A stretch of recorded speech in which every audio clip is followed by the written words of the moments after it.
あなたは死なない人間が存在すると思いますか？遡ることおよそ106年前の1916年12月19日、ロシア帝国サンクトペテルブルグ、市内を流れるネバ川から引き上げられた男性の遺体に解剖を担当した医師は困惑していました。なんだこの遺体は。男の遺体には激しい殴打の跡があるほか、額や心臓をはじめ体中に銃撃痕が残っていました。こいつ相当な恨みを買ってたんだな。死んだ後も相当にいたぶられたであろうそのありさまに医師は眉を潜めていました。そして解剖が進むにつれて医師はさらに驚くべきことに気がつくんです。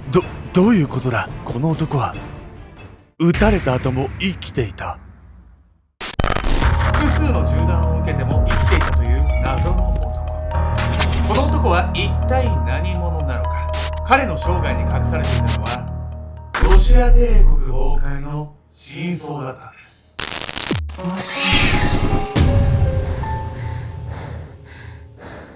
おさすスープストック東京、最近食べてるケンちゃんです。 QBT 食べてます。闇あみこです。本日皆様にご紹介するのはロシアの聖職者海藻ラスプーチンについてなんです。海藻海藻海の野菜とかそういうのじゃないですよ。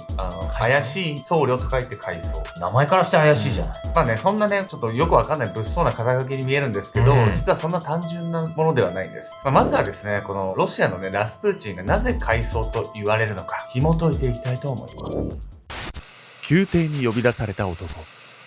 遡ること117年前の1905年11月1日、ロシア帝国サンクトペテルブルグが今回の舞台。当時のロシア皇帝ニコライ2世と皇后アレクサンドラは息子である皇太子のアレクセイが患う病気に悩んでいました。アレクセイが患う病気は当時不治の病と言われていた難病、血友病。国内中から腕の立つ医師を呼び寄せた皇帝夫妻でしたが、いつも決まってこう言われました。申し訳ありませんが、私たちの技術ではどうすることも。かわいそうにね、もう王族でも病気には勝てないのね、医療で。でも血友病ってあんま聞いたことないけど、何なのこれ。そうですね、最近はね、あんまり注目されることのないこの血友病という病気なんですけど、というわけで本日のメトラキーワード、血友病について。血友病とは血液中の凝固因子という物質が遺伝的に少なくなる病気で、出血した際に血が止まりにくくなるんです。血友病の人は小さな怪我でも大量出血につながるほか、知らない間に体の中で内出血が起きることが多く、安全に最大限配慮した生活が余儀なくされるんです。現代では医療の発展とともに治療ができるようになりました。血友病は遺伝により発症する病気です。イギリスの女王ビクトリアの血筋には血友病患者が多く、当時のヨーロッパやロシアの王族は発症率が高かったと言われています。ロシア皇帝ニコライ2世の妻アレクサンドラもビクトリア女王の家系でした。そのためアレクサンドラが持つ血友病因子がこのアレクセイに遺伝したと言われているんです。王族のね、代々の遺伝で受け継がれてきた病気だったのね。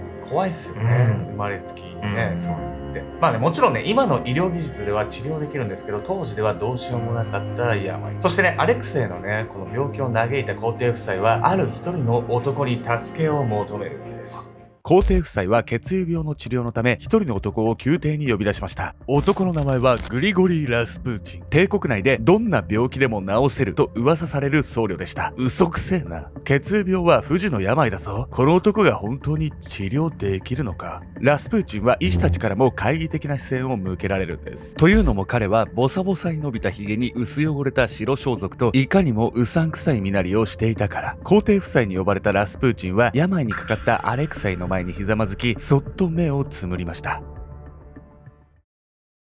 1869年、ラスプーチンはロシアの辺境にある村ポクロフスコエで生まれました。ポクロフスコエでは教育が行き届いておらず、村人の大半が読み書きもできない状態。ラスプーチンも例外ではなく文字の読み書きができませんでした。ラスプーチンは少年時代こそ学校にも行かず素行が悪かったというんですが、18歳で妻のプラスコビアと結婚してからは落ち着いた様子を見せていました。そして結婚から5年経った23歳の年、ラスプーチンに転機が訪れるんです。プラスコビア、俺は旅に出ることにする。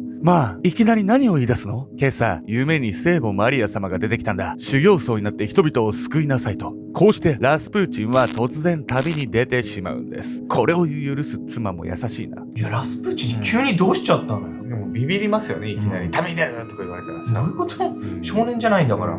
神のね、啓示を受けたみたいなね、ある子出てくる怪しい僧侶系の人は大体こういう感じなんですけど、一説によると熱心なね、修行の結果、本当に能力が開花したと言われているんです。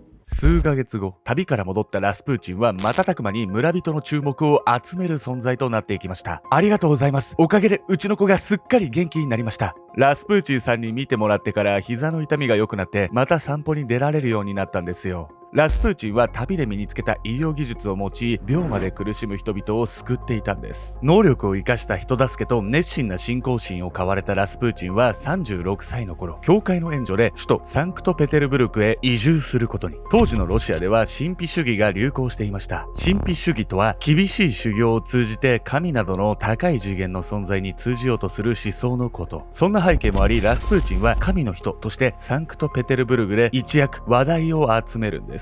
こうして名前が広がったことで皇帝陛下からお呼びがかかることになったんです。皇太子アレクセイの前で治療を行っていたラスプーチンはそっと目を開くとこう言いました。もう安心です。皇太子の病気はじきに治るでしょう。するとラスプーチンの治療をそばで見ていた医師たちは口々に反論します。そんなわけないだろう。だってあんたは祈っただけじゃないか。しかしラスプーチンの言葉には嘘はありませんでした。なんとあちこちに内出血ができて歩くことすら痛がっていたアレクセイがまた元気に歩き回れるようになっていったんです。ラスプーチンが身につけた医療技術って何よ。実は医療技術っていうよりは祈祷によるヒーリング効果だと言われてるんです。本当？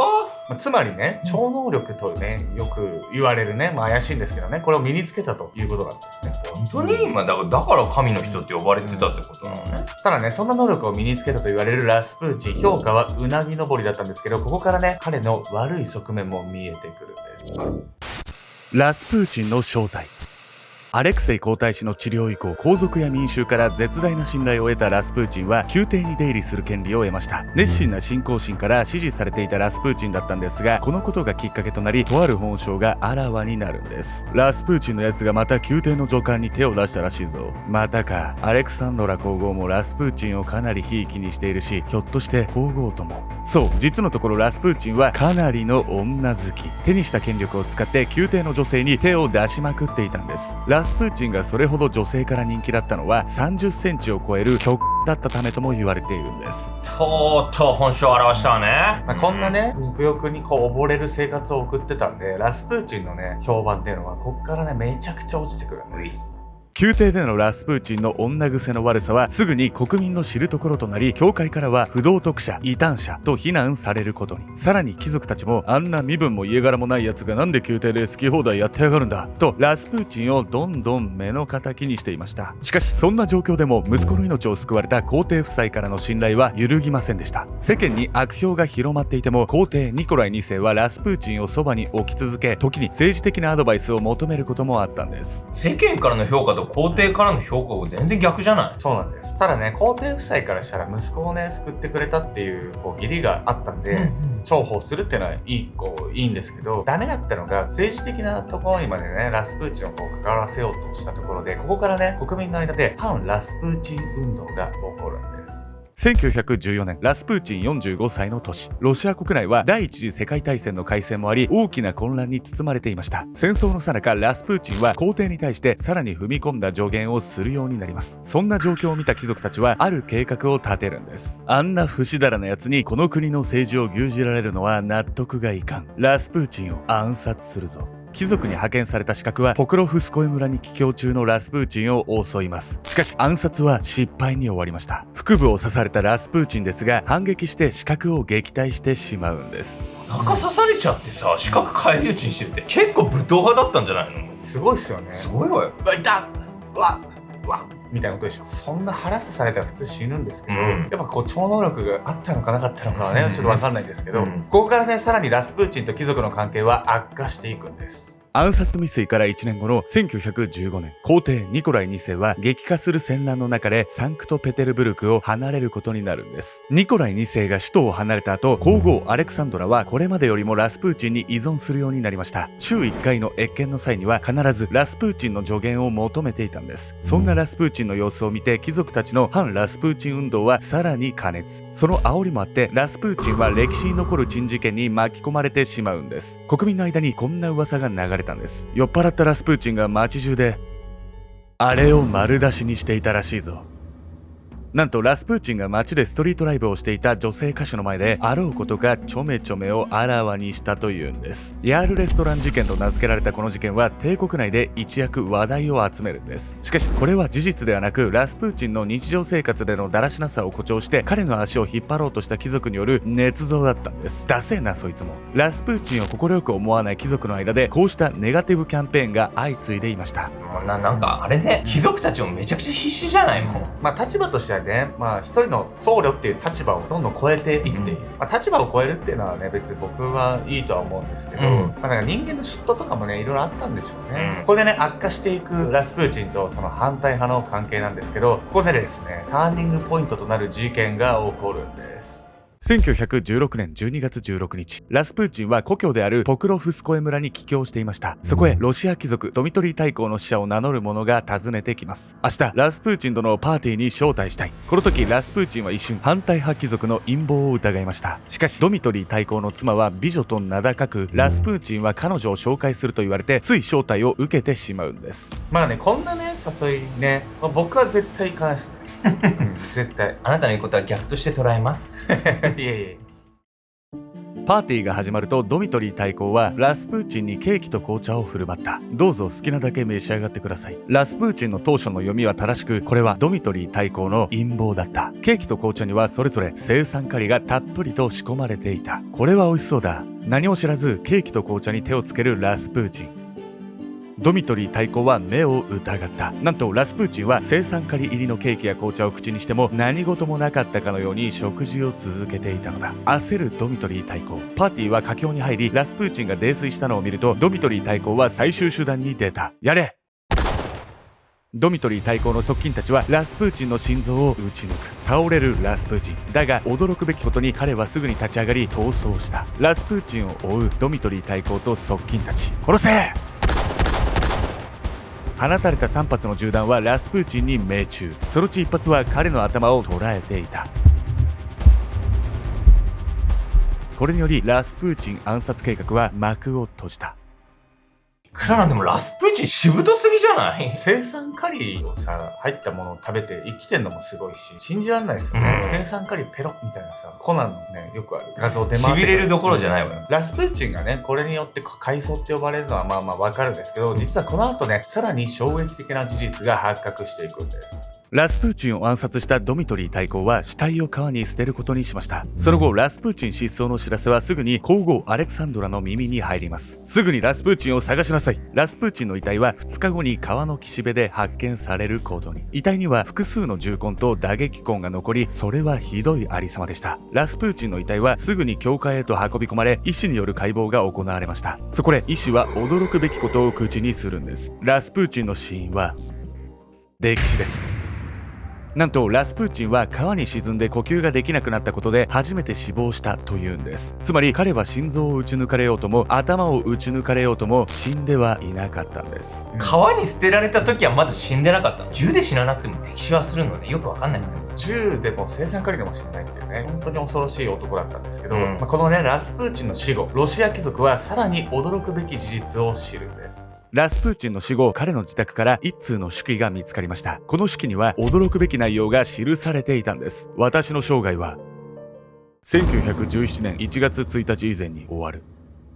ラスプーチンが暗殺されていたのは1916年12月17日。そう、たまたま言い当てたとは思えない制度でラスプーチンは自身の死期を予見していたんです。さらに手記にはもう一つ記載がありました。もし私が農民に殺されるならロシア皇室の将来は安泰だろう。しかし私が貴族に殺された場合、ロシア皇室は2年以内に滅びる。25年以内にはロシアから貴族が消えることになるだろう。そしてラスプーチン暗殺事件から3ヶ月後の1917年2月、ロシア革命により皇帝ニコライ2世は退位することになります。ニコライ2世の退位によりロマノフ朝ロシア帝国は崩壊。ニコライ2世とその家族は1年の監禁生活の後に暗殺されてしまうんです。こうしてラスプーチンの予言通り皇室の秩序は断絶。ロシア帝国はソビエト連邦として新たな国になり、貴族もその姿を消していくんです。階層として悪名高いラスプーチン。しかしその生活は質素なもので、女好きな点を除けば国を憂う好人物だったという説もあるんです。ラスプーチンの正体は神のの人か、はたまたペテン師か。彼の予言は超能力によるものか、それとも国の政治事情から自分やロシア帝国の運命を悟っていたのか。メトナの皆さんはどちらだと思いますか？